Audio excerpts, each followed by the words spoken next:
everybody. Welcome to 6 Feet Unfiltered. I'm Chloe. I'm Courtney. And we are lifelong friends from the beautiful small town of Minnesota on the Iron Range. Just kidding, it's not that beautiful, but it has its moments. Yes. So we decided to make our podcast for one of our favorite shows, 6 Feet Under, because it had an impact on both of us. And now I feel like you should say who you are. So I'm Courtney here, and I am a serial entrepreneur. I've been doing things since I can remember back in high school. I now have 4 children. I'm in a rock band with my husband. We kick ass, and long story short, started my career right out of high school wanting to be a forensic scientist. So I started that shit in high school and would open up these textbooks and prepped and did all the things. And then I just decided I wanted to go to beauty school. So I went to beauty school, started my own salon, and now I'm a sex coach as well. So that's why I love 6 Feet Under. It's one of those things that I connect with a lot, especially the intimacy and the dynamics and like seeing characters grow and become intimate in other ways. And oh my God, especially in this first season, this first episode, I was like, holy shit, there's so much more to unpack even this time around. And it's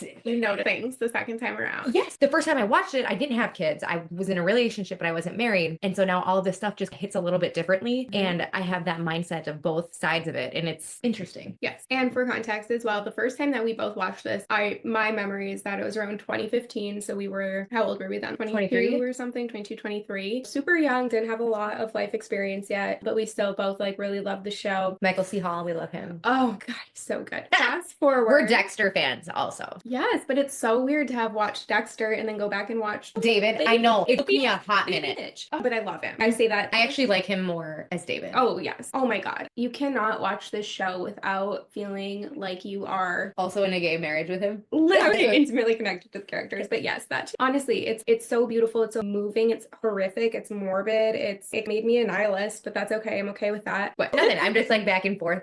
I know, it's so fun.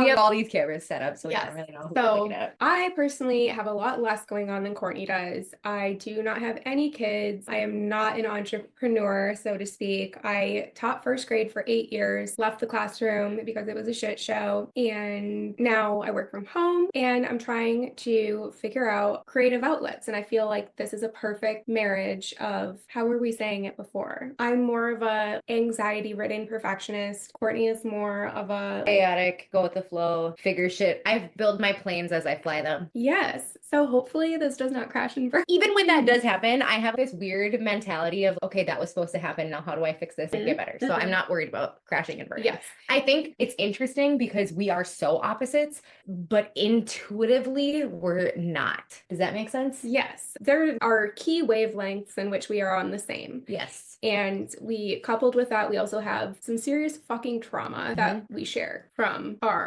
adolescence, including and not including death. And trauma makes best friends. Let's be real. We're trauma bonded for life, whether we like it or not. Sometimes we like it, sometimes we don't. I think we more so like it now. Yes, I agree. Growing up was tough. We're definitely... it's like having a sister. Exactly. And I think that makes this the perfect dynamic. What you guys can expect from us is some serious feminist hot takes, humor, delicious banter. Salacious, Courtney. Salacious banter and real life connections. I think one thing that is important to recognize is we're going to tackle some very heavy like grief and sex. Is there rape involved too? I'm sure there is. I can't think in manner there probably, because consent is very difficult. Yes. And I also I'm a huge nerd for nostalgia, and the show came out in 2001.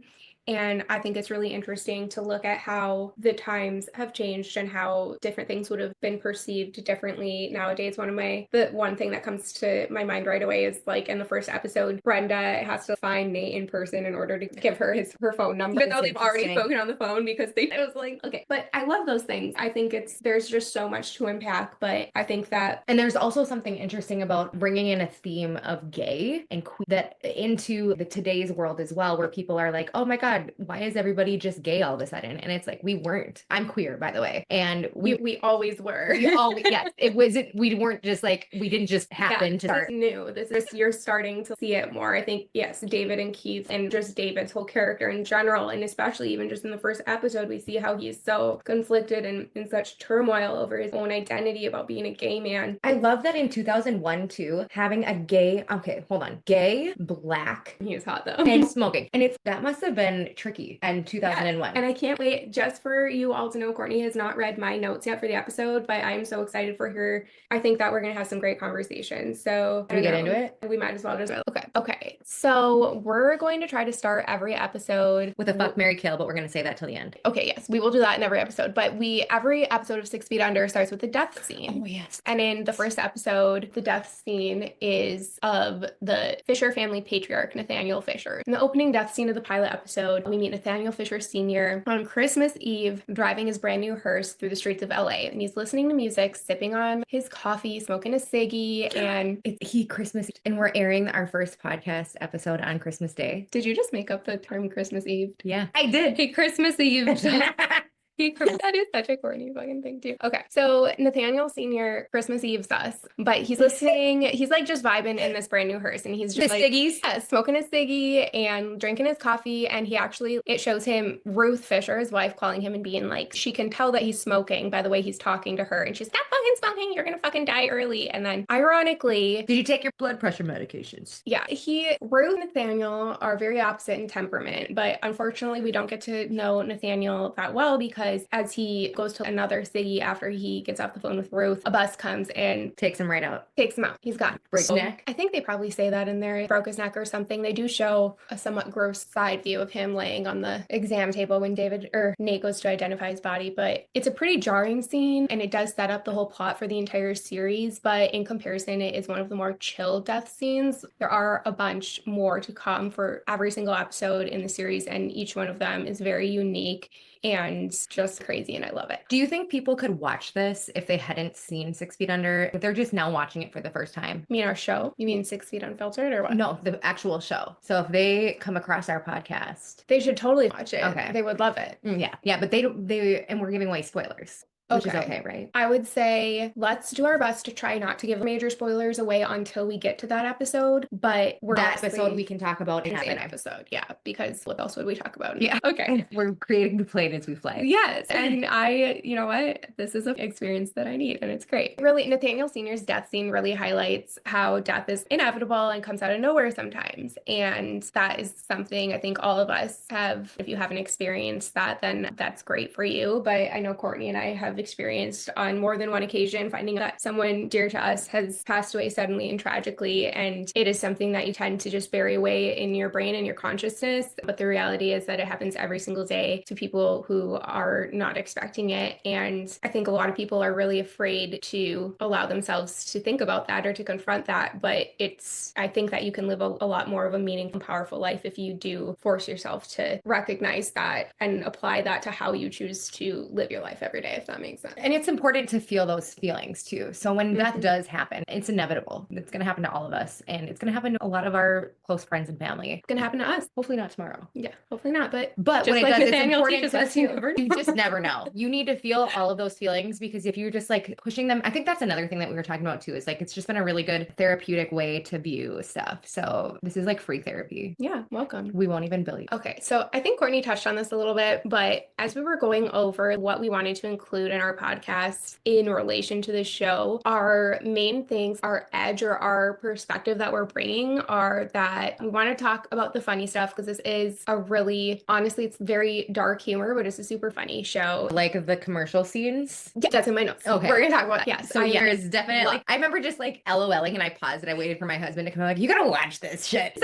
But it's so original, especially, again, going back to the fact that it was like 2001 or something that this came out. Actually, no, I think it was two, because I'll tell you right in now. The sex scene with Brenda and Nate, there's minimal security, so it was before 9/11. I remember it. Yeah, you're right. But anyway, some other things besides like the funny moments, definitely going to unpack every single sex scene or steamy moment, and that is Courtney's specialty if she wants to plug herself here. Oh, are we talking about the sex scene? Why is that an especially exciting part of our podcast for you, Courtney, that we're going to unpack every sex scene? Because that's my specialty. I love normalizing sex. I love normalizing masturbation. I think women have superpower, one of the best ways to release your superpower is through self-pleasure and knowing your body, because you can't really be fully confident in, and I think Chloe and I both want to create very confident women to go out into this world. And whether you're 59 and you're not feeling your full confidence, or you're 24 and you just found us, I think you have something that you can't tap into, or that maybe you haven't tapped into. And by gaining that confidence through self-pleasure, things like cellulite don't matter to you anymore. Like, you just need to know that you are so powerful because you can give yourself pleasure. And that is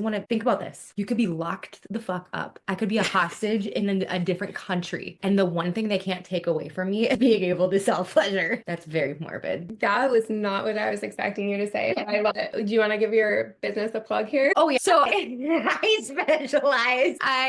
You can follow me on Facebook, Instagram, TikTok. It's Empowerotica is my company. I am also known as Climax with Courtney, the Climax Queen. And you can follow me on YouTube. I do all the fun things. I have digital downloads. I literally walk you through masturbation with my voice. It's amazing. I do all the things. I also sell a bunch of toys too. The plug is over. I like how we're calling it the plug. I've got tons of butt plugs. It's true. I'm looking at them all in a shelf right now. We're in my office. No, I can attest Courtney is amazing, and her business it has been a pleasure, and I admire you for your tenacity and your entrepreneurship. Like, you have really built something very powerful that makes a difference in people's lives, and what she's saying is not just like hullabaloo, it's real. So you should follow her. And it does give a really important, I love you, a really important perspective and light that I think needs to be put out there in any way possible. And so there were so many puns in that entire thing. There's always going to be. Okay, so we have the funny moments, we have the sex things, which is Courtney's niche, and we're going to cover like the most chaotic moments and dive deep into them. Memorable lines, what the fuck moments, like, which for me was like the commercials that you were talking about, but what the fuck in a good way. And then also, I think that we both bring a really like modern and feminist lens to things that probably that perspective was not as like popular back when this show first came out. But did you put Brenda in there about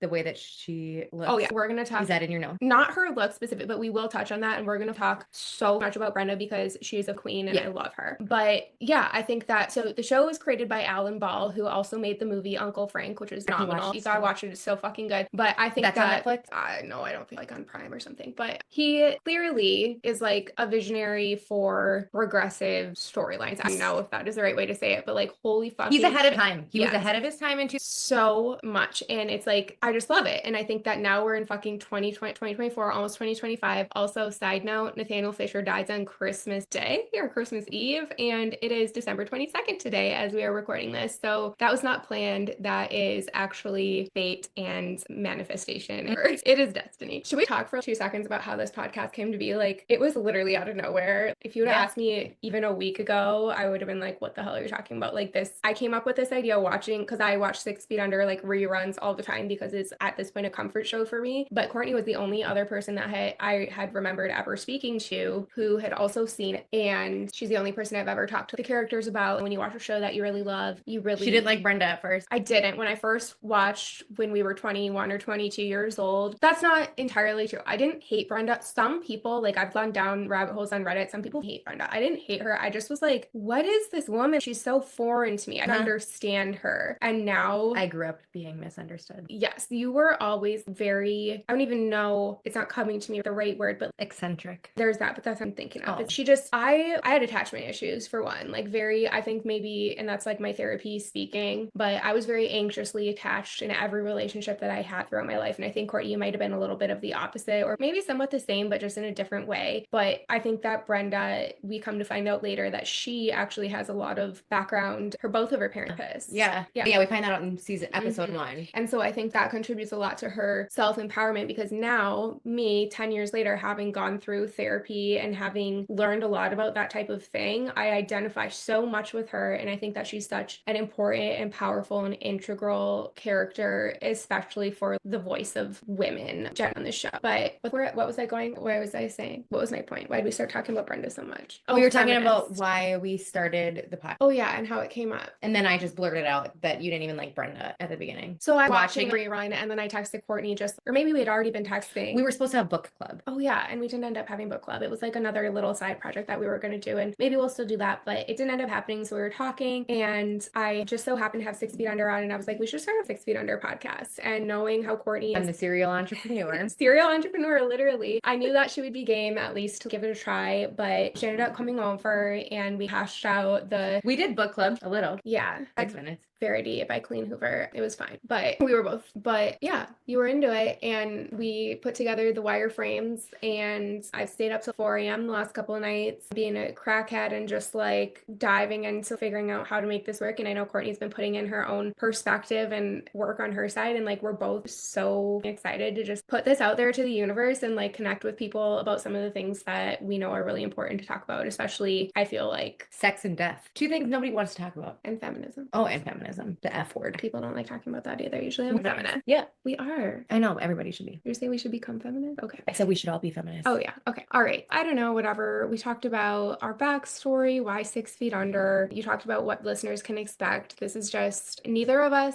I think it's good also to preface, neither of us claim to be like film aficionados. Like neither of us are professional movie or show critics or whatever. This is just 2 girls from the Iron Range unpacking the trauma with of a couple show. cameras. We've got like, I don't even want to tell you what's going on over here because it looks like a goddamn scene from OnlyFans, is what to say. Now, there's a camera over there, here. We don't even know how this is going to sound when we put it all together. So hopefully when you're listening to this, you're like, damn, these girls they know what they're doing. At least because we don't. At the very least, I think my personal hope is that someone out there will listen to this, whether they've seen the show or not, and can relate to the topics that we're talking about, because we're providing our own perspective and lens, and I think it's a good one. And we also want to see Michael C. Hall on our show. If I get to meet Michael C. Hall, even if it's just through a Zoom. Michael C. Hall, if you ever hear this, I love you. Also, I don't know the names of all the actors yet. Frances Conroy, you're an icon. Who else? Who's that? Ruth, who plays Claire. Oh, duh. I don't know Claire's name off the top of my head, but I want to be Claire. Okay, we're gonna start just diving through the way that we set up our framework for the show is that each of us... Lauren Ambrose. Yes, I knew that. Okay, Lauren Ambrose, she's a queen. Let's look up Brenda just for the Laura Griffith. No. Oh, Laura. Yes, is it Laura? I think I made the Laura up. No, you didn't. Oh. Hold on. Brenda. Oh, she's pregnant. Brenda Chenoweth. That's her name in the phone. Oh, shit. I was like, why did I sound so familiar? It's Rachel. We're going to cover one episode per episode of our podcast, and we're probably going to cut out the first 40 minutes of this entire we're thing. We're going to cut a lot of this, but hopefully we have content. Yeah, we've got time. Oh my gosh, real or little short. Oh my god, this is so fun. I'm just having fun already. Bonus footage. Even if nobody ever sees this, we will make people pay us for the bonus footage. Okay, Patreon. Yep. All right. So we're going to cover one episode per podcast episode, and what we did is we both watched it prior to getting together, and we took notes on our thoughts as they occurred throughout the show as we watched it, and we're just going to go back and recap those and get into conversations about our thoughts on the different things that happened. Courtney sent me her notes that she took, and I plugged them into my notes, so they're all like in chronological order, so we're not skipping around. We're going to start, we already talked about the opening death scene. Nathaniel Fisher bit the dust. He got hit by a bus in his brand new hearse. And next, a funny note that I wrote down, because one of the categories that we wanted to talk about was like funny shit that happens in the show, and it cuts to them hosting a funeral at the Fisher family funeral home, and there's this old man there, and I can't remember which character it was. He's like, I'm very sorry for your loss. It was like Federico or something, and yeah, it was. She's in a better place, and then the guys, if there's any justice in the universe, she's shoveling shit in hell. And I thought that was funny. I just like, and that's a really good example of how the show encapsulates dark humor with really dark and serious topics, and it's just, and the fact that they just stayed married even though they hated each other, or what? Yeah, I guess that's the thing. They don't do that these days, or they shouldn't. I don't disagree. But okay, so then very next scene, which is like probably one of the most iconic scenes from the series. Do you want to explain what this next one is? Yes, Nate and Brenda, they meet each other in the airport, and pre 9/11 airport. Pre 9/11. I know, I've tried to do this and it just doesn't work. And I remember watching the janitor's closet. I'm like, why wouldn't anybody? I would open that. But they're fucking in the janitor's closet at the airport, not on the airplane, but still at the airport, not on the airplane. And you must have wrote that they clearly had a lot of chemistry. Yes, I wrote. Okay, here's a good question. I have a different perspective on that. Really? Okay, I'm curious. So I wanted to ask you, what was your thoughts watching that? Because I was watching it and I'm like genuinely asking myself, like, how does watching this interaction between these two strangers, like, how does it make me feel? And I just genuinely felt happy for them. I was like, that looks fun. I'm happy for them. I'm glad they're having fun. They seem like they have chemistry and they're like having a good time together. Obviously, it gets more complicated as the show goes on. Which we know. So you almost have to separate it. But like at face value, as a first-time viewer, yeah, I supported them. I thought it was great for them. I thought it was great. And I also was thinking there is trauma between between them. Because for chemistry like that to come so, I always think that like when you love so hard, you also have to hate so hard. And I know it sucks to think about it that way, but that's generally how it goes. Some people even confuse love with hate and vice versa. So I was like, oh my God, there's so much going on. And you know that try not to what am I trying to say? They were like fucking each other with the shit that they knew that they were going to have to deal with at Christmas. They literally said like they didn't want to go, both of them, neither of them wanted to be at where they were going to be. Would it be accurate to say you viewed it as they were using each other? Ooh, I never even put that in my brain, but yeah, because I almost said. Yeah. And they were both ready and available. But is that so bad? No. Stranger sex is one of the best things you can do. Keep it safe, right? Wrap it up. Be open, and you want to talk about everybody. You want to talk about your diseases and even like your communicable diseases. Just be honest and transparent. Yeah. Which also is hilarious how Brenda, did you write this in your notes? Brenda was like, let's talk about how the fact that neither of us want to go to our Christmas things and we both just lied about having sex. We both just lied about the fact that we don't do this all the time, thing like that. Or that we've never done this before. That was our first time fucking a stranger. Yeah. But I think that's a part of why, okay, Nate and Brenda, and this is like semi-spoiler, semi-not, whatever, you'll get the picture anyway, but they do end up being pretty toxic together. But I also think that there's a lot about them that work so well together. And I think the fact that they're both like... a lot of passion. Yes. And they're both very like liberal with their sex lives. Like they're like, then when you compare it later on, we'll meet Lisa, who is the opposite of Brenda in almost every single way. And I think that, yeah. And I ironically don't really like Lisa. Remember that? Yes. I feel I'm excited to get to that point. I'm so excited to talk about so many things. I personally am going to try to not, I just want to give a preface that I love and hate every single character at certain moments. Which is good writing. So good. So good. But if I had to choose a character that I hate, it's Nate. Honestly, I'm going to be honest. Nate's just the... We're not to fuck, marry, kill yet. Okay, we'll get there. I have that plugged in anyway, so we'll get back to that. But okay, so Nate and Brenda fuck in the janitor's closet at the airport. Good for them. As he's pulling up his pants, he gets a phone call from Dave, I'm pretty sure. Yes. They inform him that Nathaniel Sr. has just bit them dust. So then we get to the point where Ruth finds out. So Ruth is Nathaniel Sr.'s wife. This was another piece that I wrote down that was like really guttural, uncomfortable scene to watch, was Ruth finding out that Nathaniel Sr. had died. Eventually, at some point in your life, everybody's going to have the experience of getting the phone call that somebody that you love or care about has died, that you're not expecting. Which we've had. Maybe is that bringing you back to that? That brought me back to finding out when one of our best friends died in a car crash in high school. When I was in college, it was my freshman year in college. I was in college.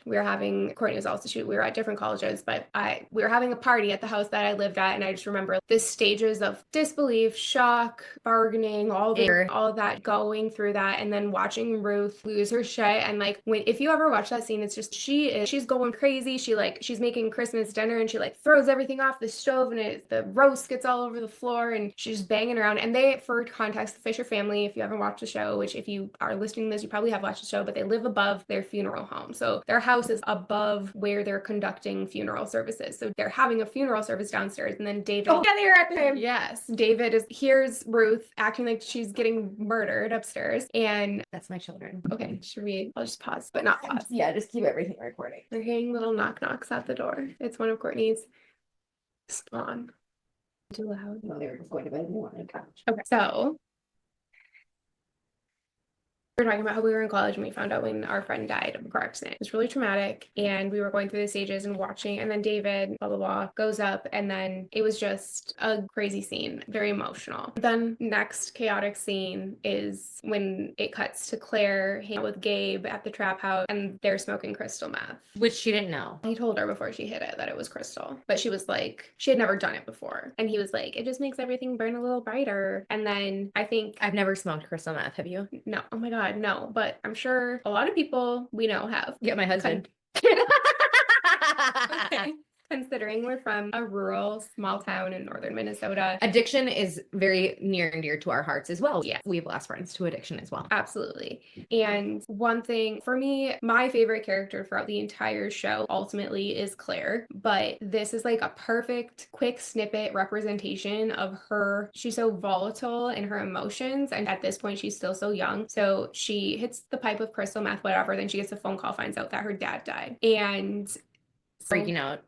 She's freaking out. What are your thoughts on Gabe? I don't like anybody that puts crystal meth to somebody's health. Okay, no, Thanks. no, neither do I. But pretend you're Claire. For me, if I was Claire, okay. He didn't do anything for me. Do anything what? He didn't do anything He didn't for you? like tickle anything. I like half agree, half don't. When I look at Gabe, I see such a stereotypical like 90s. Remind me to pull up a picture of Gabe in this segment. I just love the way that he is portrayed as such a, I don't know, he's just so 90s, like his little chin beard and his, It reminds me of Rob. oh God. Me right now in this moment, no. But as Claire in that moment in 2000, I get it. That is not him, Courtney. That is not the same person. Look at, Oh yeah, that's Blue Eyes and Brown. Just for reference. not Gabe. But yeah, so that was a chaotic scene. And she finds out that her dad died. And then she's with all these people who are like, not really her friends. no, clearly not. And that is what makes me love her so much, because I got freaking out, like literally going like this. But she goes from being like a little like shrinking violet to like this like aggressive. And I love that about her. Like she is so soft, but it also so strong. So interesting that you can be both at the same time. And so kind-hearted too. She is such a good, I just adore her. So she has emotions and she feels them deeply and very transparent about them. And I personally identify as somebody similar to that. Same. I think that's probably why I like her so much, because she's so relatable. You feel all the soft sides where she's sad and scared, but then she erupts into this. Also, she's high on meth, so it like exacerbates everything a little bit. But what did she say? She was just like, I have to fucking go. My dad. Something like that. So is it over? I put that one in there. Yeah, that was Courtney's take, but it was very raw and I just loved it. Yeah, she tells the people off and takes off. And then one thing that I noted, it cuts to like Ruth talking to David and Ruth is handling the death of Nathaniel very... She's trying to be like diplomatic about it. Yes, and just, I don't know, I think it's very real though. Like she's not fully processing yet. She hasn't fully processed the fact that he's gone, and she's talking to David, her son, about the fact that he died, and she's thank God, I'd rather have him die than have him leave me for another woman, or older or younger, younger, or a man, or God forbid another man. Oh, so and so. Yeah, and then she's like, my cousin Shelly or whatever she said, and then she's got to dealt that woman some blows, and it cuts to David's face because David is gay, but he's not out to his family yet, and it cuts to David's face as but his partner is out to his family. Yes, and this is just another prime example of how Michael C. Hall is just a phenomenal actor. His face, without even moving any muscles, that like he can literally just express like pain. Yeah, he's good. He's so good, but you can just see the pain in his, like the gut punch he takes when his mom says like, God forbid another man, like because he's taking that as like her saying being gay is like the most horrible thing, which we don't think that. No, we don't think that, and Ruth probably didn't even think that, but that just shows how. And she would not have probably said that had she known her. Oh God, no. That is how negligence happens. A lot of where we grew up. It's not. They don't actually mean the things. That's another interesting concept. Is like going through this world. I hear a lot of shitty things that people say that they don't even understand are shitty because they're not like in that position. But I don't think they're actually shitty people. I think they just don't know better. Yeah, they've just never literally stepped outside their little box of life. Yeah. Yep. But Ruth has stepped out of her box of life. Yes. But it's a different way. Yeah. And it was 2000, and it honestly, let's be real, even still today, people are like anti-gay. It's 2025, so that's almost 30 years ago. So it was even more taboo then than it is now. But anyway, yeah, I thought that was just like a really interesting piece. And then another thing that I wrote in my notes, I really got the ick from Nate. As I said earlier, he is, and again, I got a lot of love for Nate in this episode, so. I do later. I do definitely have moments where I find him very endearing and he grows on me, but I think he's such a stereotypical cis white male. That is why you called him a fuckboy. He's a fuckboy. He is. And I think he would even say that about himself, honestly. But I think he wants to say that. Yeah, I do too. I think he's really immature. And I think this note that I wrote highlights his immaturity because he's riding in the car with Brenda on their way. Brenda's driving to the morgue. Yeah, to the morgue or on their way back. It had to be on the way. Yeah, because he left with the family. So he's was saying something like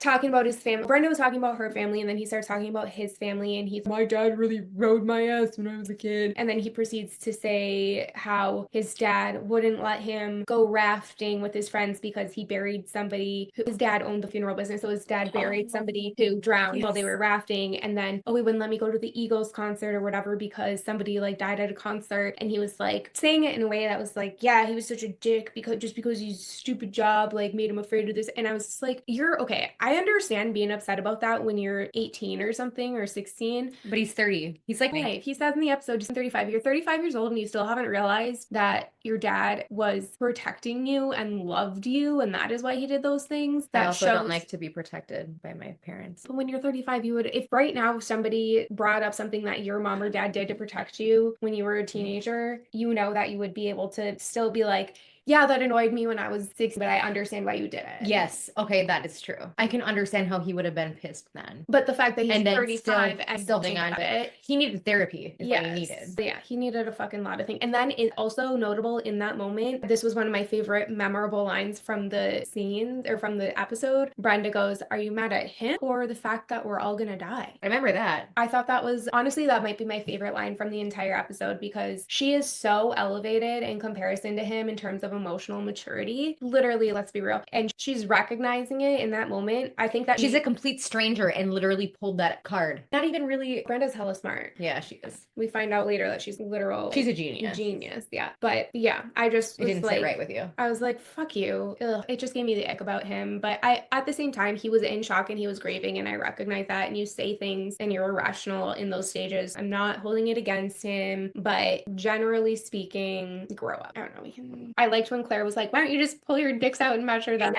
Let's get this over with while she's still tweaking. Was that at the hospital? That was at their house, like downstairs, like in the funeral home part when she said that, because him and Nate and David were arguing about, I'm an assistant manager of blah, blah, blah. David was like, okay, big boy. And Nate was like, boy, I'm assistant manager of the blah, blah, blah, blah, blah. He worked at Trader Joe's or something. And yeah, it's because he didn't bring the body home. I think it stemmed from that. Okay. Something along those lines. This was one of your favorite parts, Courtney. So you touch on that one. Okay, so one of my favorite parts was Claire and her mom, they're driving to the hospital and Claire's fucking tweaking. Her mom is also tweaking, but differently. And she's saying she's grieving. And she says something about drive around the block another time because it's okay if we're late. We just want to show your dad. Or I don't even remember what she said. Did Claire say that before Ruth said that? I don't remember why Claire said this, but she was like, you're freaking me out right now. And then Ruth was like, Claire, are you having sex? Are you on drugs? And I think that's when Claire said, you're freaking me out right now. And then Ruth was like, we just never talk about anything important anymore. So why not now? And Claire is clearly having sex and absolutely on drugs right this moment. And what a great moment to finally talk about something important. And I love that's what Ruth, which I think will come back into play too, is that was what she deemed important, not whatever. She really genuinely cared about Claire's well-being. Yeah, she did. This was one of my favorite scenes from the whole show, or from the episode, because it was dark, it was real, and it was funny.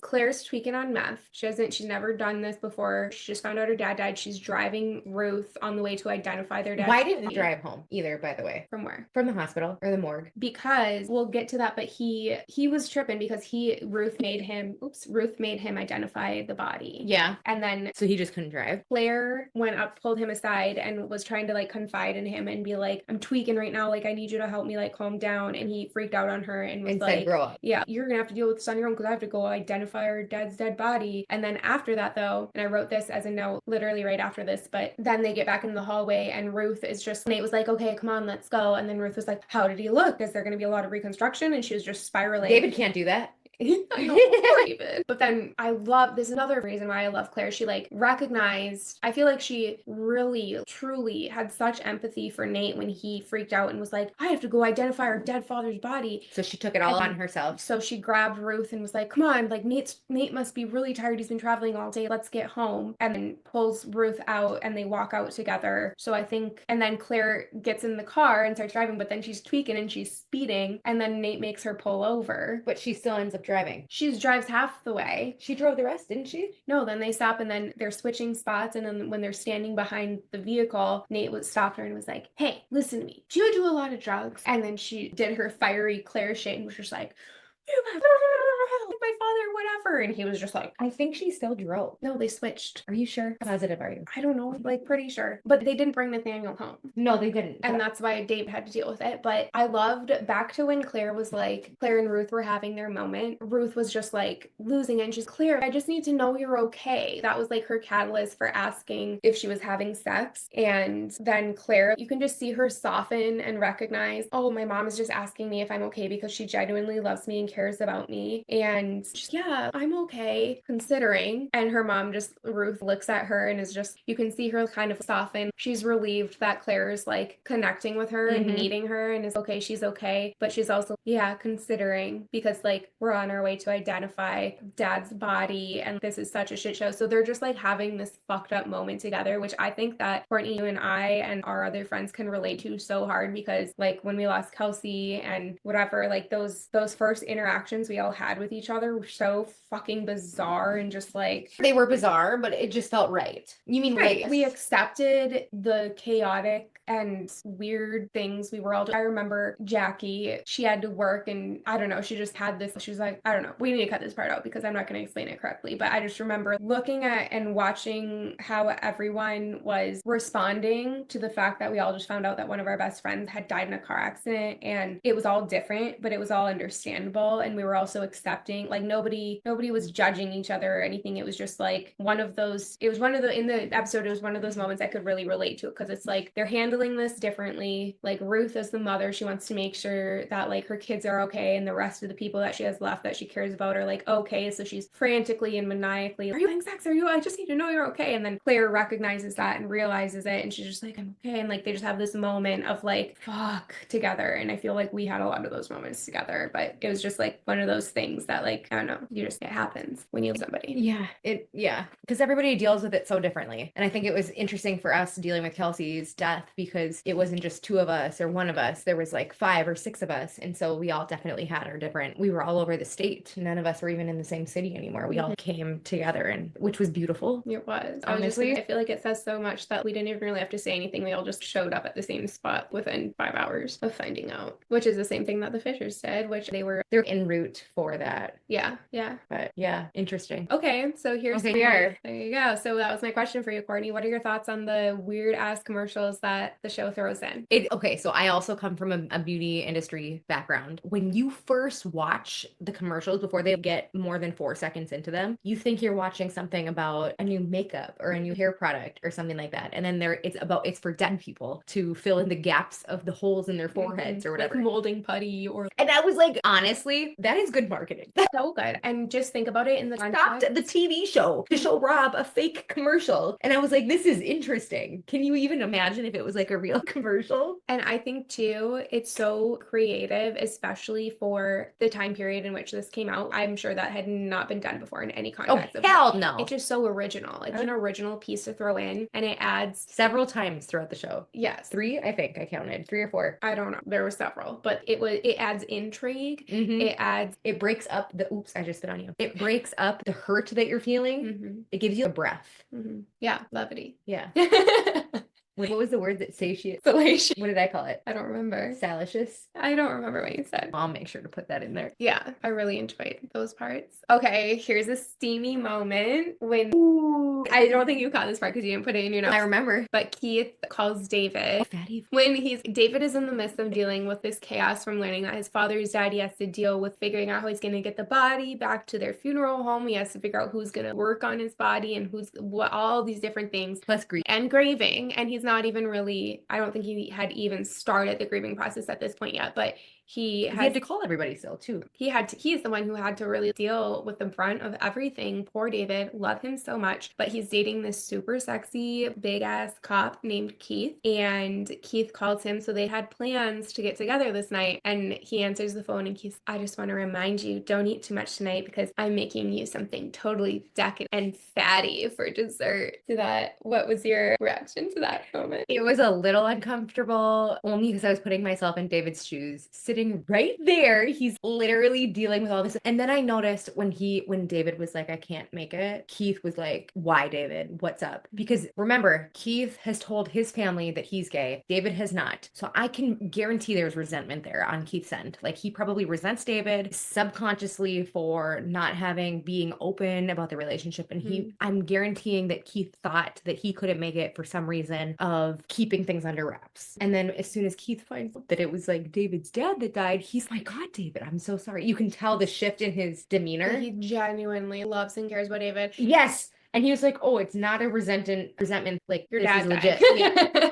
Yes, I wrote that down too. David was like, actually, I'm not going to be able to make it. My dad died. And then he's, oh my God, are you serious? What Let me can know I if you do? need anything. And David was like, are you sure? And he's, I mean it, David. You don't have to go through this alone. And another Michael C. Hall A+ star moment. Like, you can just see in his face the glimmer of love he has for Keith. And he's trying to push it away to say, yes, also apprehension, because he's in the closet still to most people who matter to him in his life, but he feels the feeling that you get when someone you love and care about is wrapping you in their arms and caring for you in a moment of need. Like, you can see that in his face and eyes, even though he's in the myth of dealing with his father's death. Like, it was just so powerful. Sexy time moment, but also very sweet and endearing. Also go hand in hand. Yes, this was another kind of silly, funny moment that made me like Nate. Like I said, I don't fully hate him, but when Nate sees the grocery list on the fridge of that Ruth had made of like things they need, and it was what right you talked after before. She was talking about we needed shit from the store. And then before this happened, Claire was like so pissed at Nate for being a dick to her at the funeral or at the hospital or wherever when they had to identify the body, and she was like being a stereotypical bratty teenager and was like, God. Nate had said something like, yeah, David is gonna be like working on dad for a while, like, literally embalming his body downstairs. He said not to wait up for him, and Claire was like, yes, as if sleep would be a viable fucking option or something. And Nate was just like, oh, fuck you. And then goes and sees the grocery list on the fridge, and Claire had followed him in the kitchen, and he's, want to go to the grocery store? Yes. It's just, yes, God, please, anything to get out of here. It was just so sweet and relatable too, because you want it. Yeah. And I'm sure you can relate to siblings, and I feel like I can totally see you being the Nate and one of your younger ladies being the Claire in that situation, fighting to the death, and 2 seconds later, you want to go to the grocery store? Fuck yes. And plus, she's tripping. She's probably hungry. I don't know, probably. Was that still that was another thing that this whole episode, she had the munchies. Ranged from, you don't get the munch when you're on meth. How would you know? You never did it. Because it's a stimulant. I don't know. I'm just assuming. But oh yeah, you're right. Anyway, I think you're right. Then they go to the grocery store, and one of my favorite chaotic scenes from this episode was when they're like having, I don't even remember what led up to this, but they like the cantaloupe. They get into a little, Brenda calls Nate. Oh yeah, and he thought it was gonna be a little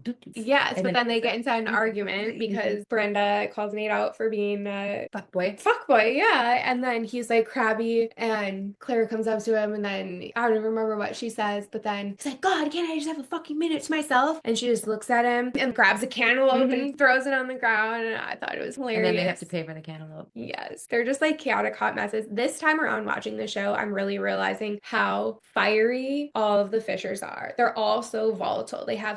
All of them have such a fiery side that I think comes from Ruth, and also a very soft side. They're all very, and to be fair, most people do have those both sides. Some people just don't tap into it. And it maybe they had these sides forever, and then it was the death of Nathaniel Sr. that pushed them into their feels. Yeah, that's when your most vulnerable self comes out in those situations, and crazy shit happens. But so Claire throws the cantaloupe. Brenda bitches at Nate and was like, this actually came right before Claire threw the cantaloupe, but she said something along the lines, do you remember what led to that conversation? And you think you're not easy to read? I love that. I can't remember.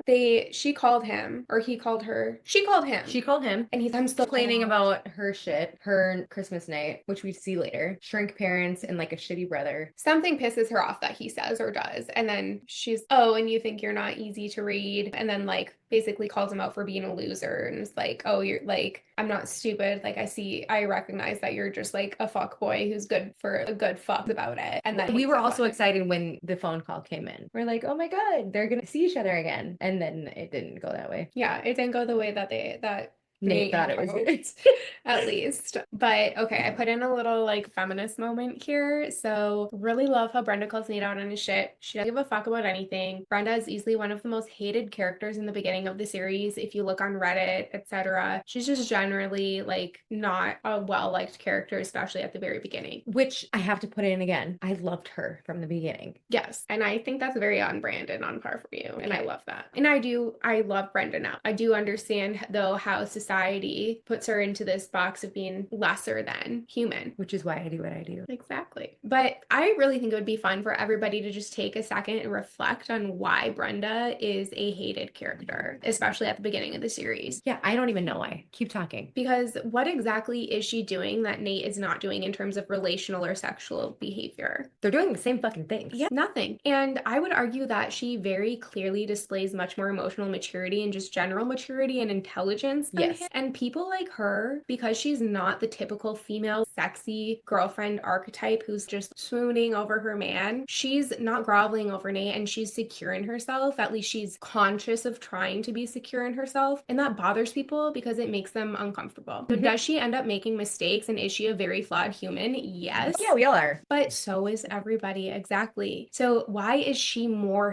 hated? Why is she like one of the most hated people? It's because she's a strong, confident woman who doesn't need a man. That's so funny. I loved Brenda before I even started my company. I hope somebody out there who hates Brenda listens to this and is having some self-reflection time because there is no fucking difference between Brenda and Nate at this point. Besides tits and a vagina. And the fact that Brenda's way smarter than Nate. But Nate is the like, oh, everybody loves Nate and everybody hates Brenda. Why? Because she's a strong, confident woman who doesn't need a man, and that's why. And if you hate somebody, people are intimidated. You gotta recognize that. If you're disliking somebody for that, there's my feminist moment. Also, little caveat to Chloe and I were talking about Rachel Griffiths. I think she's gorgeous. Okay, so FYI, I'm really interested to hear you repeat this because I was trying to remember what we had said and I couldn't remember exactly the words. Okay, so I identify as a pansexual and demisexual person, meaning pansexual, I like people for who they are, not the gender that they are. Meaning I can be with a cis man, cis woman, transgender, bisexual, all of the things. It doesn't matter. And then demisexual, I also identify as, and a demisexual human being is connected to people through the way that they feel. So they need to be somehow emotionally connected before they can be physically connected, if that makes sense. And so I have this theory that, what is the writer's name? Alan Ball. I don't know if he's a writer. I know he's one of the main, we'll have to look it up. So whomever is in charge of writing these characters and their development had something to do with the fact that Brenda wasn't your conventional Jennifer Aniston or your Julia Roberts. If you get what I'm going, you fall in love with Brenda because of who she is. So when you fall in love with her, you're like feeling that emotional connection and that intensity and that part of the intelligence. Yes.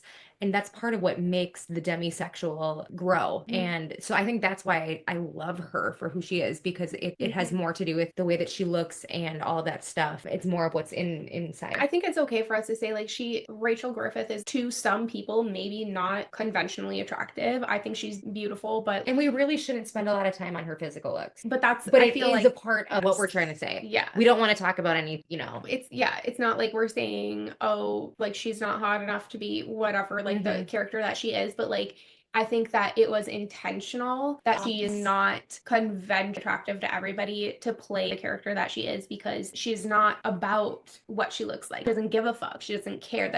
That's not relevant to her. Yes, I think that is so true. And yeah, thank God, I love her. Like I thank God they put that character in, because I think that if she would have been like a stereotypical Jennifer Aniston type or whoever, like it would have taken so much away from the depth of her character. It just makes her all the more powerful to be strong and confident in who she is, regardless of not fitting into society's standards for what a conventionally beautiful woman is. It isn't just physicalities. It's so much deeper than that. Yeah, 100%. And a lot of It sucks because then you're in 24, we're in like the world of Game of Thrones where like all these bodies are so skinny and beautiful and there's no cellulite and they have these like perfect nipples and their boobs are amazing. And you're just sitting there like, how the fuck can I even relate? I feel like Brenda's just so relatable.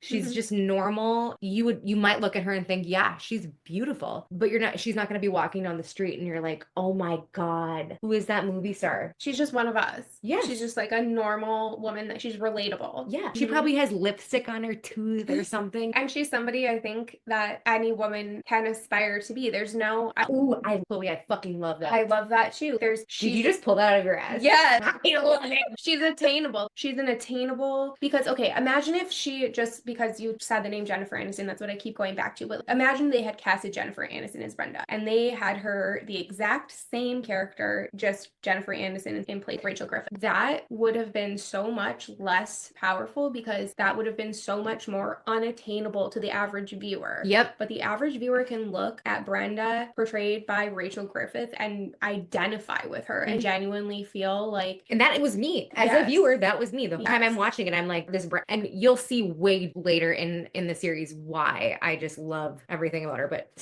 there was those moments that we love Brenda. Yeah, we do. And just to throw this out there, Rachel Griffith is absolutely gorgeous. Yes, absolutely beautiful. It doesn't matter though. What did you think of the fake out scene of Nate getting hit by the bus? And then 2 seconds later it came back and he was just standing there like normal. I thought it was very 2000. Yeah, it reminded me of the Final Destination kind of BS. I can't remember. I don't know. I didn't hate it. I didn't feel like it needed to be there. Same. It was probably my least favorite. If I'm going to be critical, that's what I would be critical of. I thought it was silly, but I also understand. It didn't make me not want to watch the series. Same. It was a little bit cheesy, and I think Nate's a little bit cheesy, so maybe it fits, but yeah. I would have loved to see more instead of those few minutes with that. I would have loved to see more with David and Keith. I wanted to see more of how their connection. I agree. Or literally any other character I think deserves more screen time than Nate's, but that's just me being anti-Nate. Oh, I had that idea though. You're right. You still have to finish that wine. By the way, we just popped a bottle of champagne to cheers to our first episode. We never cheers. Cheers to 6 Feet Unfiltered. We hope people will like it. Okay, another moment of Nate being a pab. Do you know what pab is? Pretty ass boy. How do you know what pab is? I feel like I just made this up, and actually I think someone else made it up. I don't. Petty ass boy. Pussy ass bitch. Pussy ass bitch was my next option. Pussy ass bitch equals pab for. So pussy ass bitch, if we say pab, apparently it means pussy ass bitch. Yes. So this is an example of Nate being a pab. He's talking to Claire when they're at their father's funeral service, and I came home expecting to sleep in and chow down on mom's cooking for 6 days, and I find myself feeling like I'm not even a part of this family. Okay, he's being so annoying, and I did think it was funny though how right after that he proceeds to tear himself apart, and he just goes on this like tirade of him. Claire was like, I would give anything to trade spaces with you, like you, at least you get to live your own life like outside of this prison or whatever, and he's like, I'm working a temporary job that wasn't supposed to be temporary, and I've had 4 root canals. I've had 4 root canals. I was high when I watched this the last time, and I was thinking that is a lot of root canals. Oh my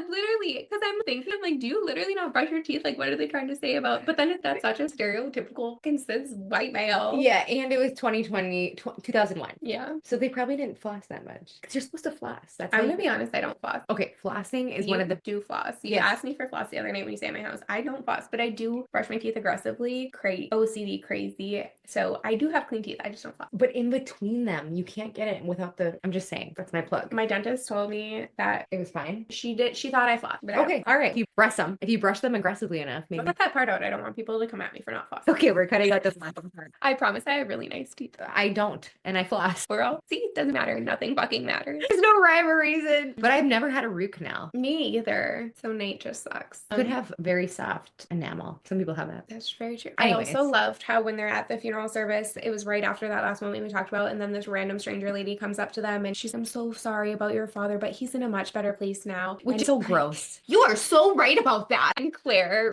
just is sitting next to him and she's just, I'm sorry. I know that's like he's on his own. Yeah, he is just he got grasped out of his little fuckboy world and thrown into reality, and he's just having temper tantrums. Yep. And I think it's annoying but also hilarious. I don't know, but I thought that part was funny. He turns to Claire and he's, who the hell? Silly moment. And then you said this moment. I don't know. Oh yes, I forgot to put the timestamp for, not that we've been saying timestamps, but when Claire realizes that David is gay, it's after. I think it's way later. Yeah, I think you're right. We'll come back to that because it's after she goes up to, I put that in the wrong button. It goes right there.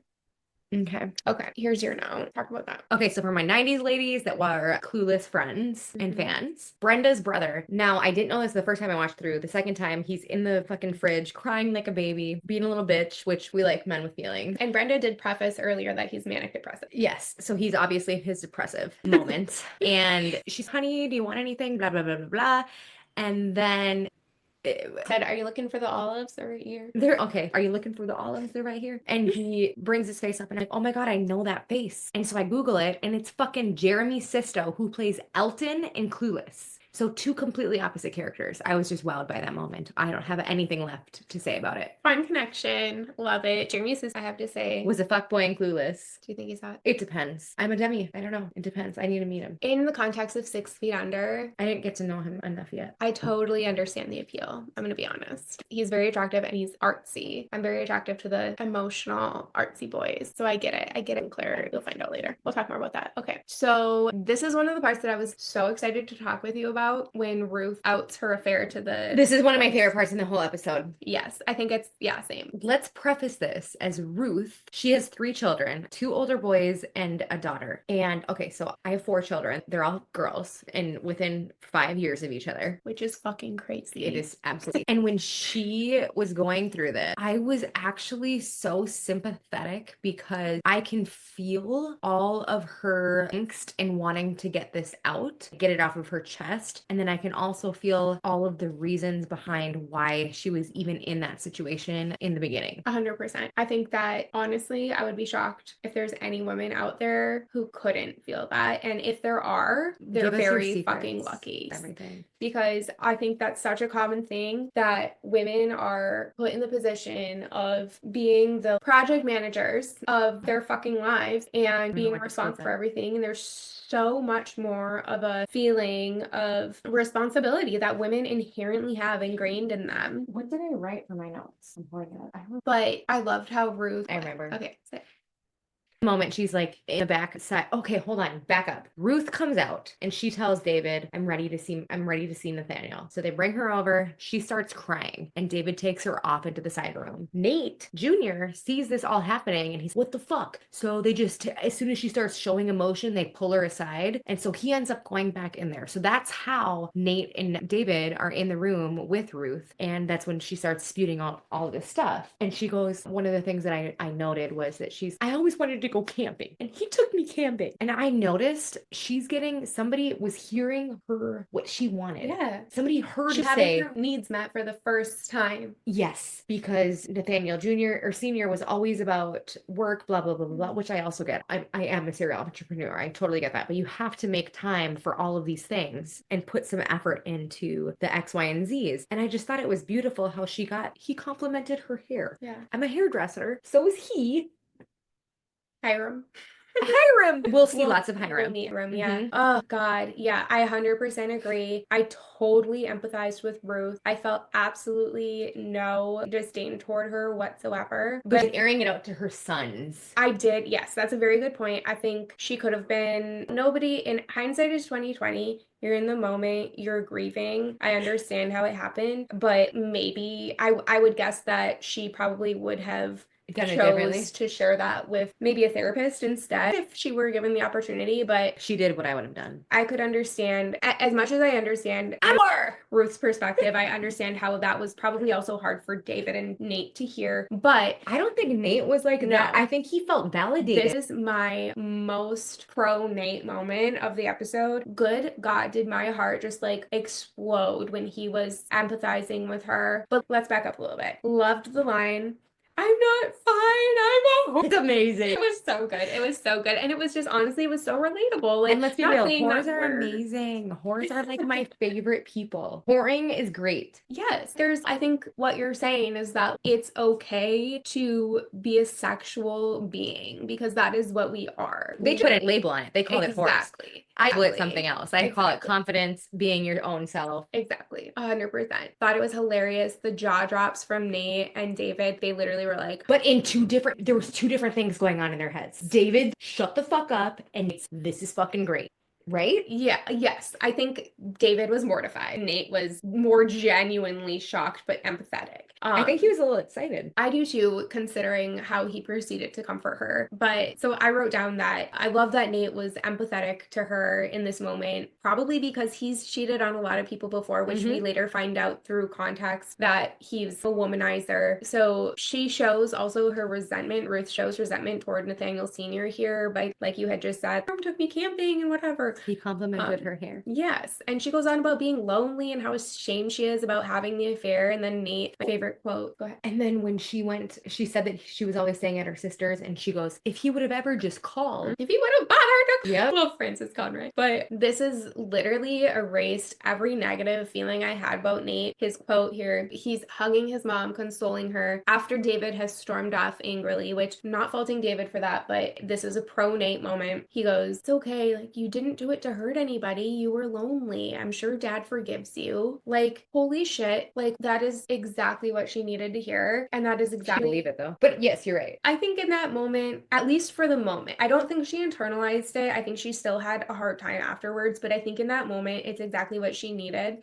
And on the flip side, I do think it was a little, I'm still pro Nate in this moment, but I think it's really telling. It's just like another insight to his immaturity and how he views things, because he's comforting her and he's saying, oh, it's okay, you didn't do it to hurt anybody. And like, I'm sure dad forgives you. And then Ruth was like, but not Jesus, but not God. Oh yeah. Or whatever. Right. Like, no, like him too. God too. Everyone forgives everybody for everything. Like, it's okay. Like, he just like, he has, it shows his growth in a way. He shows that he has a big heart and the emotional capacity to comfort his mother, but then like when pushed a little bit farther, it's too much and everything's fine no matter what, and I'm just gonna say anything. So it's, you see him growing, and ultimately this is a totally amazing moment for him, and I loved it, and it was so heartwarming. But it also does just speak to his need for everything to just be fine and to self-comfort. Yes, which is selfish. I love it. Loved that part. Okay, here's another feminist take. Another thought. It's interesting to see how horribly ashamed Ruth feels about having an affair.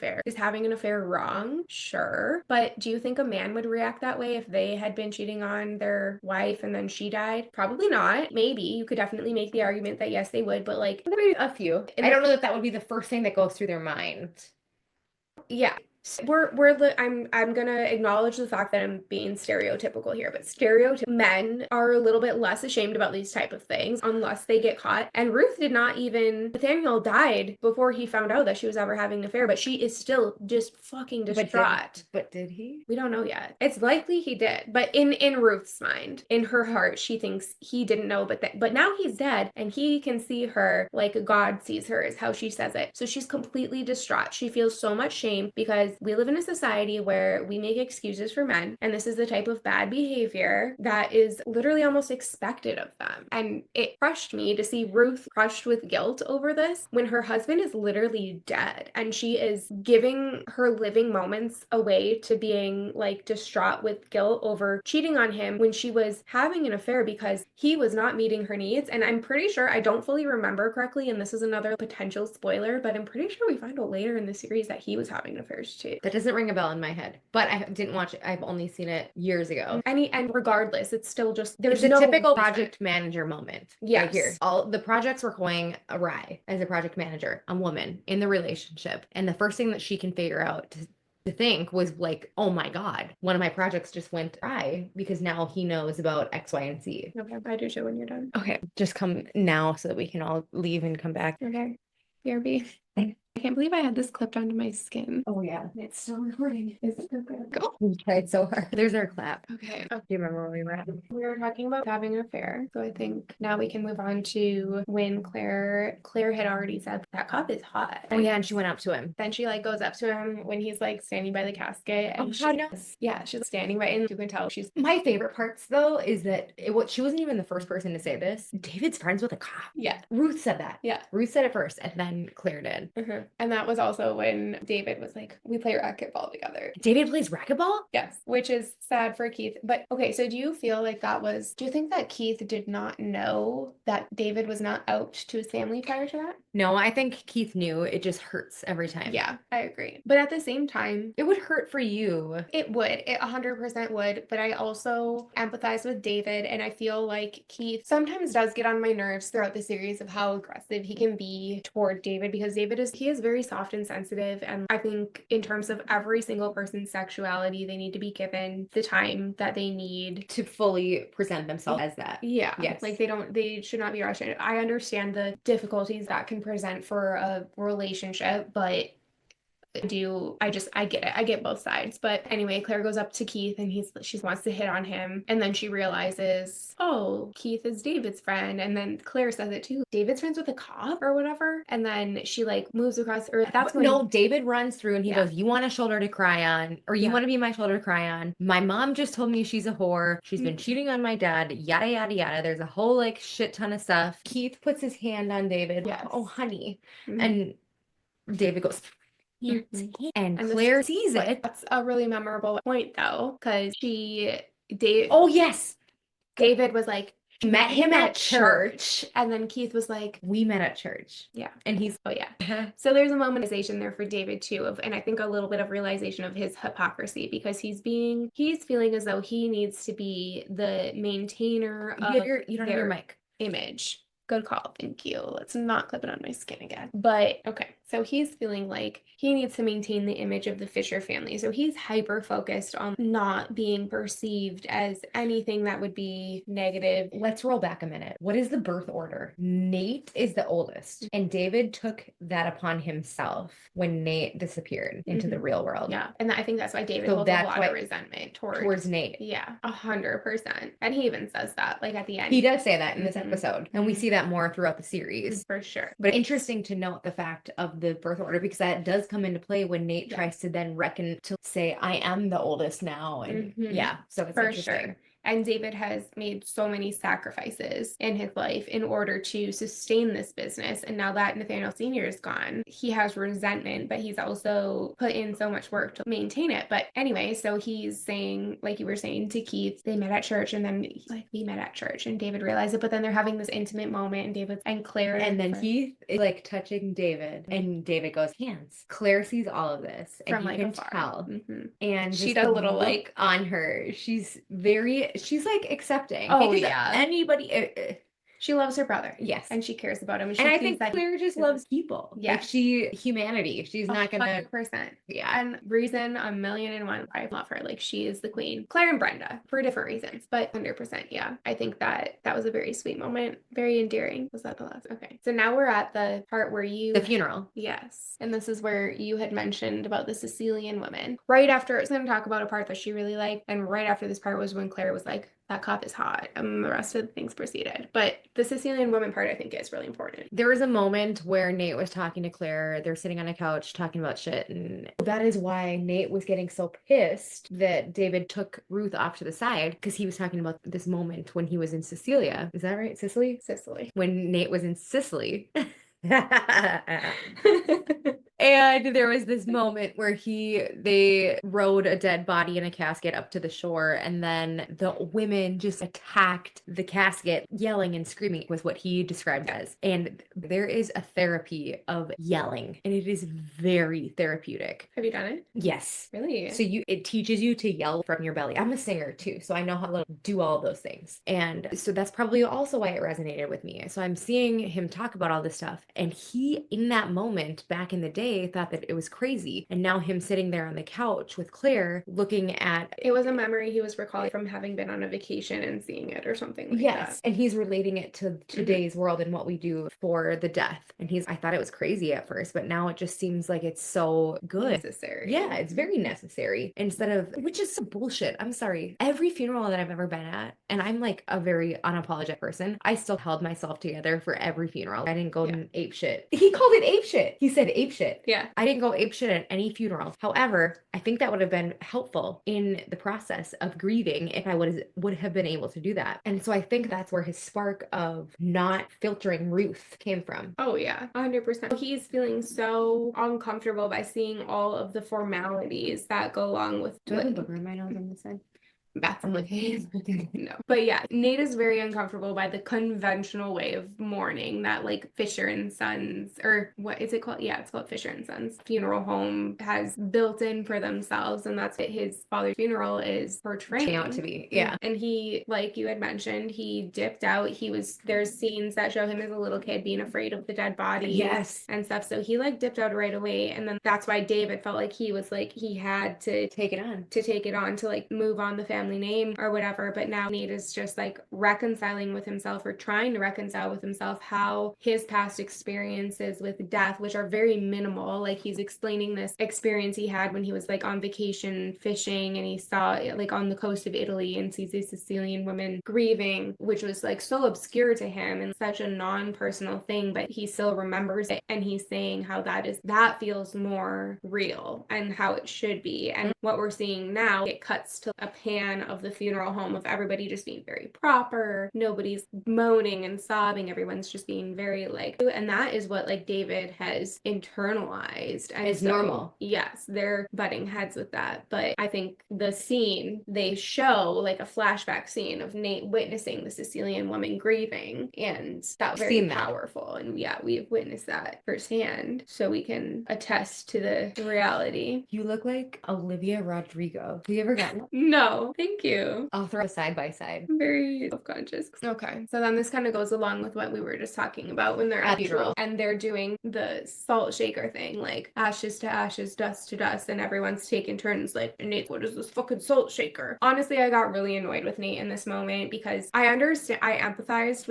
with what he was feeling, but I thought he also, ultimately, I'm glad he had his outburst. He had an outburst here because it allowed Ruth to fully express her grief. But at the same time, as it was happening, it did feel very selfish to me that he was just like having a temper tantrum. I think that I wanted everything that happened to happen, but I wish that it would have happened in a way that was less like with Nate being like a whiny little bitch about it. Yeah. You disagree? I do. I feel like he had to be that person, and it didn't annoy me. That's very on par for our personalities too. Yeah, I guess. I think I tend to worry more like about, I have way more anxiety, I think, and I worry about I'm definitely our anxieties are different. Yeah. I think actually Nate has anxiety too. Oh, for sure.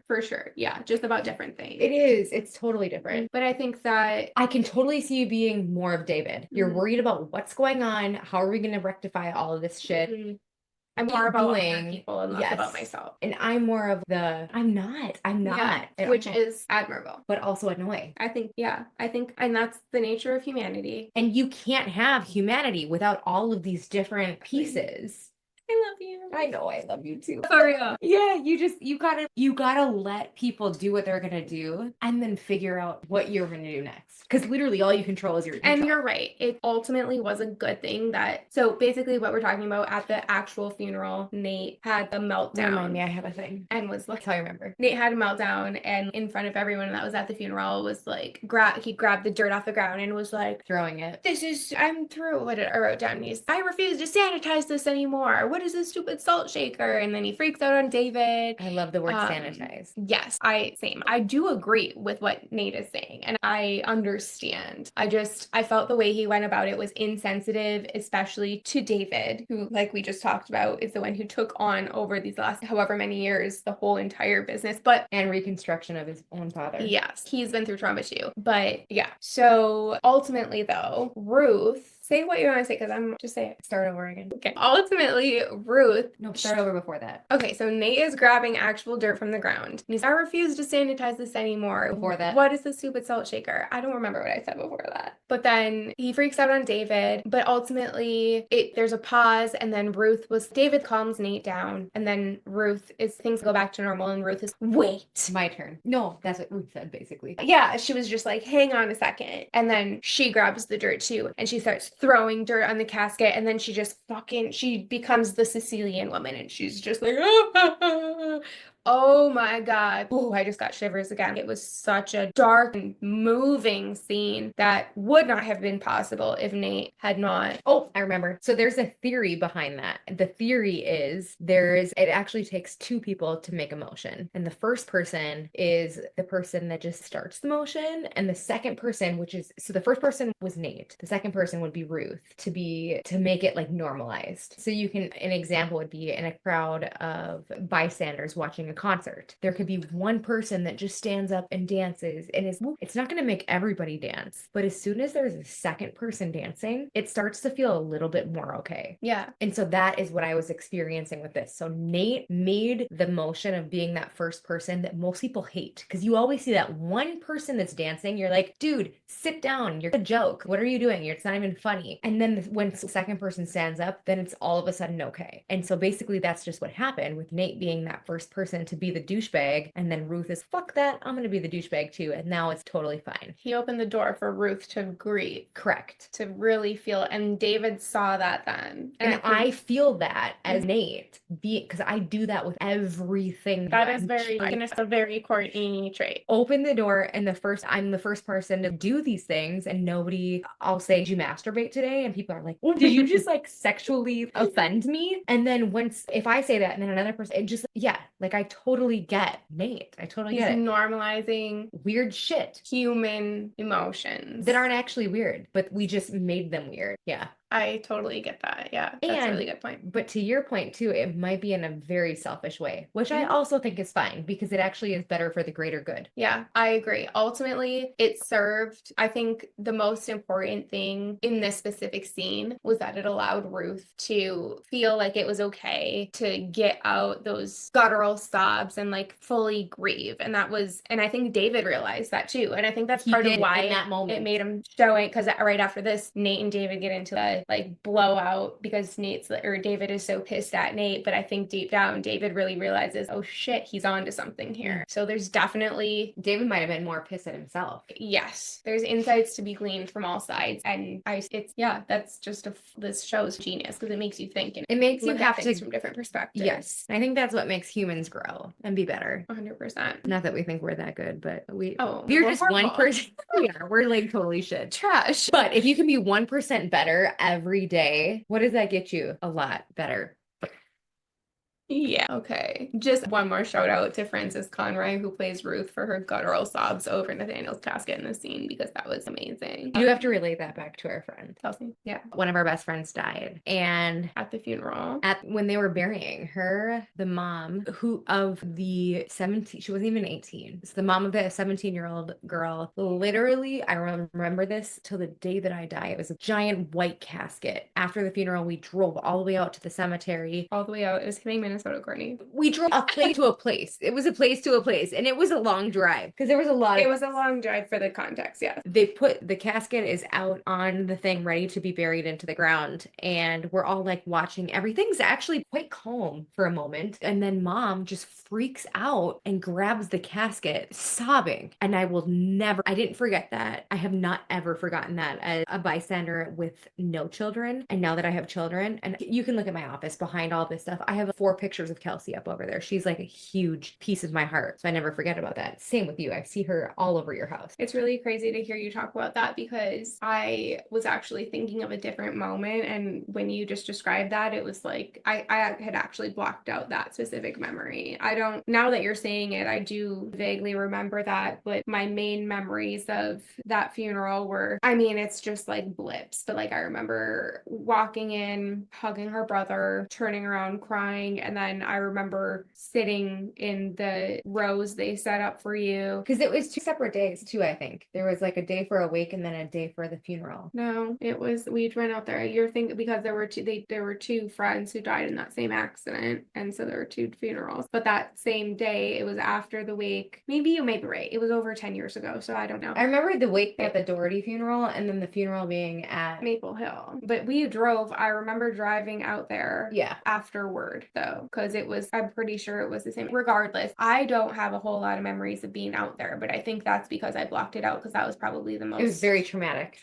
And now when I heard you describe that, there were weird flickers happening in my brain. Oh, yeah, I forgot about that. I do remember guttural sobs and whatnot, but there was like a thing of a million it was red roses on top of the casket. Yellowish, pinkish. I had one. They were like dyed different. They were not red. Oh. Some were probably red. In my head, they were red. That's weird. I have one in her little shadow box I made. Huh. It was like yellow with pink, but there's probably red ones too. I think there were like hundreds. There was like a giant casket topping of roses. Yeah, fanned out, right? I just remember mom grabbing over the casket. What would you do? Literally. The same thing. I can't even.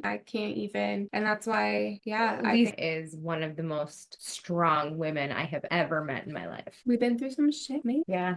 I thought it was funny then when they were like, Rico's gonna drive you home. And Ruth was like, wait, Rico's gonna drive who home? Ruth. From where? The funeral. And then she goes, and then Rico's, okay, come on, Miss Fisher, and like grabs her hand and she goes, oh, you have such delicate hands. They're like a McCall or something. I don't remember. I can totally see her saying that. She just was like out of it and she's just, they're so beautiful and so you're like a little one of those ceramic dolls. I thought it was Christina cute. has ceramic hands. I love that. Okay. We already discussed LOL. Then Brenda was there at the funeral. She was like waiting in the background and then catches up with Nate and was like, hey, yo, here's my number if you ever want to like whatever. It's my beeper. Literally. And they had already spoken on the phone. So how the fuck did he not already have her number? Those phones didn't have the ability to retain. It would have saved the number. That's thinking. But I'm like, maybe it was 2000. We didn't even I stole my mom's phone. Yeah, we did. 2001. We were in 3rd grade. We did not have cell phones then. My mom had a car phone. Then how was I texting Tommy Pertasky? That was in 2005. There's a lot of room for growth in technology in 5 years. But no, that was silly, funny, whatever, doesn't matter. Just sign of the times. Okay, quick Claire fangirl moment. Outfit was so fucking cute. Which one? The funeral, when it shows her, she's like sitting on top of her dad's headstone, smoking a cig or a joint or something. And she's talking to her dad's ghost. And she just looks so cute sitting there and they're just like bullshitting. And he's in his ghost mode, but he's wearing his like Hawaiian shirt and she's wearing her goth emo 2000s get up, smoking and like talking to him and just having a really cute closure moment, I felt like. Yes. Closure. Mm-hmm. It was very endearing and I just love her. Oh, okay. Funny sex moment, sexual innuendo, whatever. When Brenda and Nate are walking away from the funeral and they're talking, and I remember how it came to this, but Nate was like, I'm actually a serial rapist. 10 nurses buried under my house. And Brenda's, you're making me mad. That was like so on brand for her and I loved it. Like they're so funny and cute together. They really are. Our frowns foreshadowing for you. What are your thoughts? Okay, they introduced the Kroner guy in episode 1, and this obviously becomes a long-standing theme throughout the first couple of seasons of the shows. Is a company who's trying to buy out all the funeral homes in LA, essentially, or surrounding areas. So this representative Kroner approaches David as he's walking away from his father's funeral and is, you don't have to worry about anything. Yeah, we'll buy your funeral home, basically. Yo, here I am. And Dave shows his fieriness in this moment, I think, and he's, look, I really feel like punching somebody today. Might well be you. I don't know. I saw Dexter a little bit. I did too. Yes. It was like a split, which is amazing always to see Michael C. Hall display that kind of range, but also very exhilarating for the character of David because he's very not that way typically. What did you think of David and Keith's vulnerable and passionate makeup sesh? It was fluttery. So for context, it's after this horrific day that David has had to bury his father and deal with the same day. It's that night, I think. And he shows up at Keith's apartment and Keith was just like, oh my God, are you okay? Whatever, blah, blah, blah. And David just tries to like make out with him right away. And Keith's, whoa, what's going on? Whatever. And he's, I need. What man doesn't just take the makeout sesh? Keith literally stepped back and was like, let's talk about your feelings. And you just get me wetter. Literally, that was just so endearing and fantastic foreshadowing because that is, yes. Oh my God. If you haven't watched the rest of the season, just know. I will not say that their relationship is perfect. It's not perfect. It's far from that, but holy shit, does that moment encapsulates the entire relationship. Their relationship perfectly because ultimately they just have so much love for each other and they're very different people that need very different different things, but I think, oh God, yeah, They make was it work. so sweet to see them. The makeout set, the initial Michael C. Hall David trying to make out with Keith did make me uncomfortable because it's, whoa, brother, that's not what needs to happen right now. For sure. For sure. But then as soon as they were able, even just like the minimal communicate, he was just like, I need, and Keith was like, okay. And like, he like was able to like level with him and give him what he needed, but it was like Calming. I don't know. It was just like so loving and sweet and very erotic. Like I just so cute. I love reading this book. Yeah, it would have been great. So cute, adorable, sweet, loving. I love so much. Okay, my MVP of the episode. I don't know if we'll do this every episode, but for the first episode, I decided we're gonna choose an MVP who made the most impact or who was the most important person. I say Ruth just because of her. I feel like she, as the matriarch of the Fisher family, is taking the heaviest blow. She has the most to reconcile with in terms of Nathaniel passing. Not, I mean, everybody does, but she's left with a lot that she wasn't expecting to be left with, and she has a lot more so to abruptly care for. Yeah. And her, holy shit, Frances Conroy is such a fabulous actress, and her portrayal of grief in the opening scene where she finds out that Nathaniel has passed at the funeral where she's losing it over his casket. I don't think that there's many actresses, actors, or characters out there who would be able to accomplish that. And honestly, when I first watched this show, her character irritated me a little bit because she is a little annoying, and I think she's intended to come off as annoying, or I don't know, just abrasive and irritating, naggy, whatever. But really watching the show and having been through some of these experiences now that life has provided us, I think I can really see the raw emotion that she really perfectly encapsulates. And so she's my vote for MVP. But what about you? I think my MVP is going to be Brenda, bringing just a different light and thinking. I don't think Nate would have been. He doesn't deserve it, at least not in this episode. I don't think Nate would have been able to do what he did for Ruth without Brenda. That's a good point. Which means Ruth wouldn't have been able to be whom she was without Nate. So if you go back by default, that's just me. Yeah, no, I definitely agree that Nate was an integral part of her coming to her point of being able to. Her breaking point. Yeah, which was necessary. And Nate her breaking point, yeah. would not have been able to get her there if it wasn't for Brenda opening up that little emotional part inside of him. Yeah. That was probably strategic by her, but it's good. Cool. Okay. So we've got Ruth and Brenda as votes for our MVPs, which are both very valid. A couple last little notes. Rico is a huge part of the show. He is introduced in this episode, but not very heavily focused on. But I did want to ask you, Courtney, what are your thoughts? Because personally, my views and thoughts on Rico as the show goes on fluctuate so much. What are your thoughts on him at this point? Just focus on this first episode. There was a couple things. It irritated me the way that he was talking to Nate like a man to man thing with the picture of his son. I hate bro talking. Fuck you.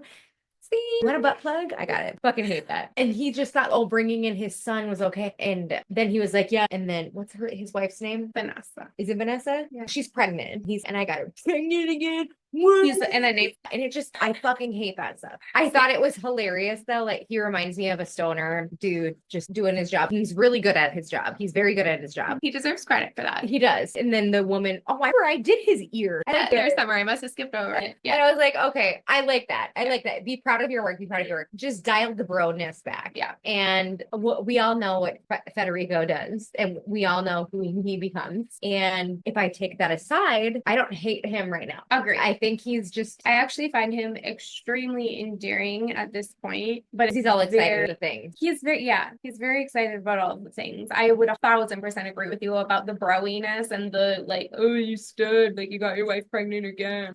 Like, that's weird a little, but we don't do that anymore. I think it's very sweet that he has such massive respect for Nathaniel Sr. For later on, we find out more in depth of why, which is also very endearing Puerto Rico. I think he's just another flawed human that is a part of this show. He's just another example of a flawed human character. However, he is one that during my first watch of the show, I have to admit, I was the most disappointed by. And so I think that I have a special focus this time around on analyzing him during each round. Mine is more on Vanessa, his wife. Okay. Did you dislike her the first time? I loved her. Okay. I loved her, and then also was like, what are you doing? Yeah.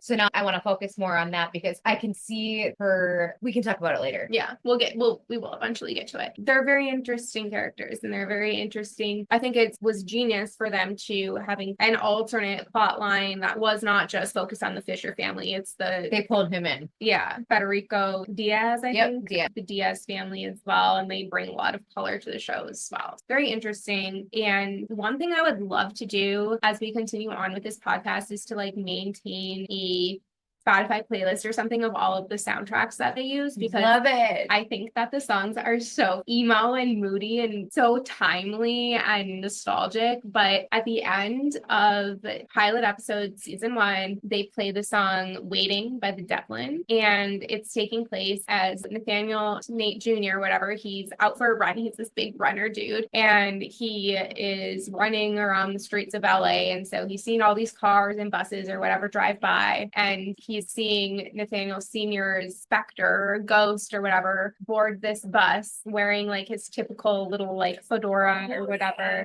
And he's watching him like slowly ride away on the bus. And the lyrics are, look up the song because the song obviously is going to be way more emotional and impactful if you listen to the music. But waiting for the station, waiting for the right moves. And if you ever change your mind, I'm not hard to find. And if you ever need someone, I'll still be waiting for the orphans, waiting for the bee stings. They tell me that success springs waiting in the half light, waiting through your whole life. And then Nate's like just watching people walking by. He's making eye contact with these strangers walking by on the streets, just walking by on streets of LA. And I don't know, it's really interesting how they set that up to be up for interpretation by the viewer of what is going through his head. For me, I really interpreted that as him kind of reflecting on his own mortality, essentially, like waiting for the bee sting, waiting for in the half light, whatever, and I'll still be waiting. I think he is a character who has never really fully started his life, and it's indicative of his character for the rest of the show, of him trying to find out who he really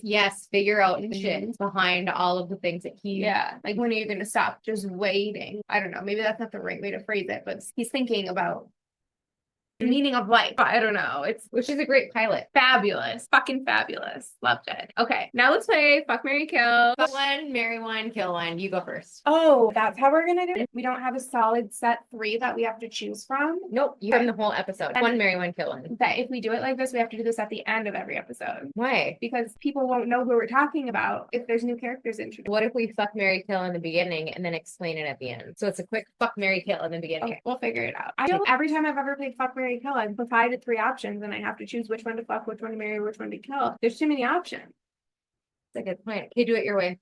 And do it to me first, and then we'll do it to you. Okay, I think Brenda is one we should include in 3, and we should include one of the Fisher family. Ruth, we'll say Brenda, Ruth, and Claire's boyfriend. Okay, fine, perfect. Brenda, Ruth, or Gabe. Fuck. Okay, I would definitely. Ooh, this is hard. I might fuck Gabe. No, I'd fuck Brenda. She'd definitely be the most exciting. Marry Ruth because this one's way too easy. That's so easy. Fuck Brenda, marry Ruth, kill Gabe. That's what I would have done too. We'll have to rethink the segment. Okay, fine tune. Let's do a segment where we fuck, marry, kill anybody from the episode. You pick. Okay, I just did. That's who you from the whole episode. Okay, so out of anybody, who would I fuck? Ooh. I would fuck Keith because I think he'd be the most sensual and attentive lover. I would marry, but honestly, I might still marry Ruth because even though she's really naggy, she knows how to maintain a household. And I know that she's going to have her shit together and she's going to take care of business. And kill Croner guy. Easy. Oh, done. Fuck that guy. But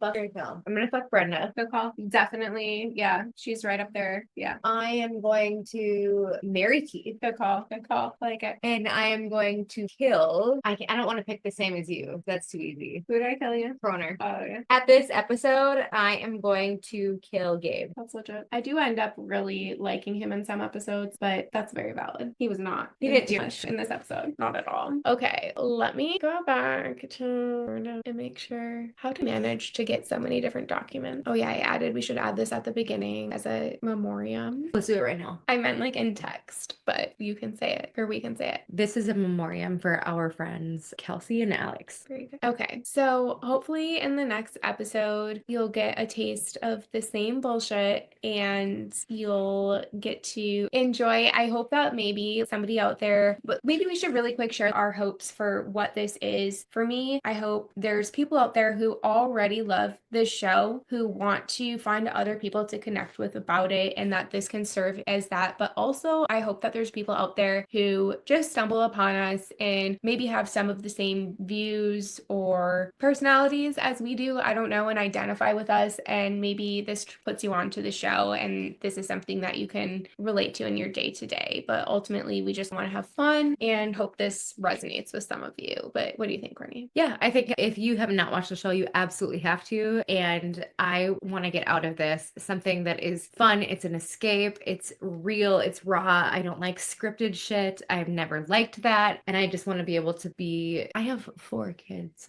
We just have fun, okay? We just want to have a break. I just want to have a break from all of that and talk about some shit, which timeout, still talk to my children about this kind of stuff. Not as heavily and deep and morbid. I'm a very transparent mom. Age appropriate. Yes, age appropriate conversations always. And yes, it'll be great. I was going to say something else, I forgot. Make sure that you like and subscribe to our channel if you want to see any more fun, stupid shit. Or even if you just want to make us Famous. smiley. Michael C. Hall. Michael C. Hall, Francis Conroy, Lauren Ambrose, Rachel Griffith, Algorithm. Sheila. We love you. We adore you. Talk to us. Cheers. We hope you enjoyed our episode. We'll be back for more. 6 Feet Unfiltered with Courtney and Chloe. We love you guys. Follow and subscribe.